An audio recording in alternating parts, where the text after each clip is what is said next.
Mantan staf sus Kementerian ISDM Said Didu tahun 2014 yang sebelumnya dilaporkan oleh Ansor karena cuitannya di media sosial yang menyerang Menteri Agama Yakut Kholil dan hampir diproses laporannya, hari ini memberikan pernyataan yang kontroversi lagi tentang kenaikan ONH yang baru diusulkan oleh Menteri Agama Yakut Kholil. Nah, apakah pernyataan Said Didu ini akan berujung kepada pelaporan ke polisi kembali? Karena pernyataan-pernyataan memang selalu kontroversi, yang intinya selalu menyerang Yakut Kholil. Berita tentang Kemenak Yakut Kholil yang kabarnya dipanggil KPK sudah mulai digoreng-goreng, yang sifatnya itu mengandung berita hoak yang mulai tersebar di media sosial, membuat selalu kegaduhan menjelang Pilpres 2024. Sementara di pihak lain sudah terkonfirmasi di websitenya Kemenak bahwa Kemenak Yakut Kholil itu hanya dimintain konfirmasi mengenai ONH 2023 ini yang baru diusulkan ke pemerintah, ada kenaikan kurang lebih di angka 69 juta yang sebelumnya di angka 39 juta. Ada juga yang membandingkan tentang kenaikan ongkos haji 2023 ini justru oleh pemerintah Arab Saudi ada penurunan sekitar 30%.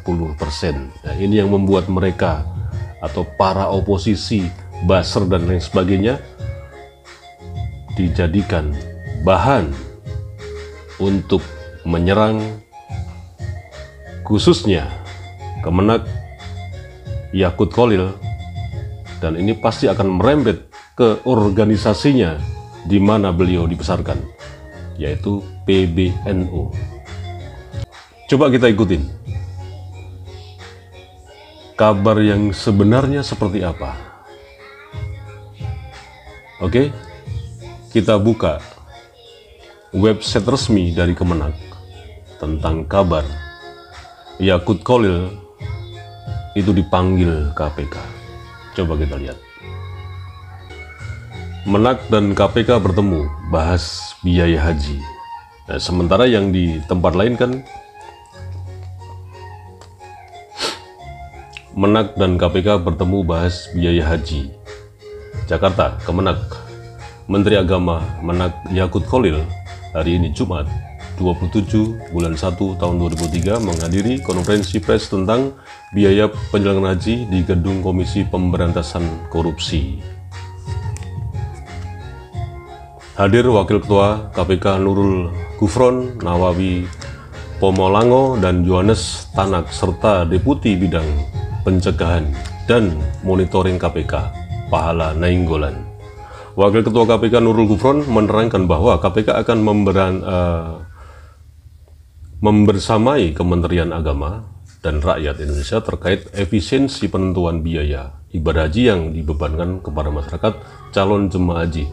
Selama ini yang diasumsikan oleh masyarakat adalah ONH, ongkos naik haji, yang besar kisarannya sekitar 30 sampai 40 juta itu diasumsikan adalah seluruh penyelenggaraan biaya haji, mulai dari keberangkatan, transportasi, akomodasi, biaya hidup di sana sampai kembali itu sudah tercukupi dengan kisaran antara 35 sampai 40 juta. Ini kan konfirmasi ya antara Kemenak dan KPK tentang kenaikan ongkos haji ini, agar usulan yang baru diusulkan oleh Kemenak tentang kenaikan ongkos haji ini itu berimbang. Apakah usulan ini akan diterima oleh pemerintah atau memang naik tapi pemerintah yang memberi subsidi. Jadi sifatnya ini hanya konfirmasi, bukan terus seperti di luar sana sudah di frame, Yakult ditangkap KPK, Yakult langsung dikasih baju oranye dan lain sebagainya. Tapi ya udahlah, itu kerjaan mereka. Jadi ya kita pantau saja dan kita terus berusaha bagaimana menangkal berita-berita hoax itu, dan akhirnya masyarakat bisa memahami sebetulnya setiap kali ada berita yang menyangkut tentang kebutuhan masyarakat, entah itu kebutuhan yang sifatnya basic atau kebutuhan yang lainnya yang bersinggungan dengan biaya, dan biaya itu dibebankan oleh masyarakat, beritanya bisa berimbang, tidak sebelah-sebelah, yang akhirnya membuat masyarakat resah, kemudian menyalahkan pemerintah.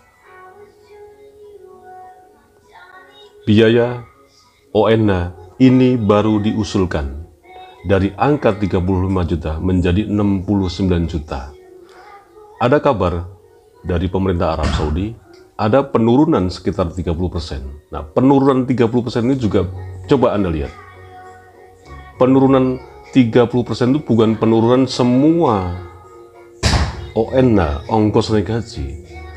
Tapi karena alasan hari ini COVID-19 sudah tidak ada, makanya nilai asuransi jamaah per jamaah itu turun menjadi 30%. Jadi yang turun itu bukan biaya keseluruhan, tapi biaya asuransi. Karena apa? COVID sudah nggak ada.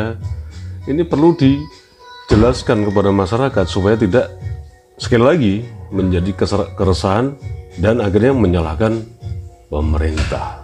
Waalaikumsalam warahmatullahi wabarakatuh.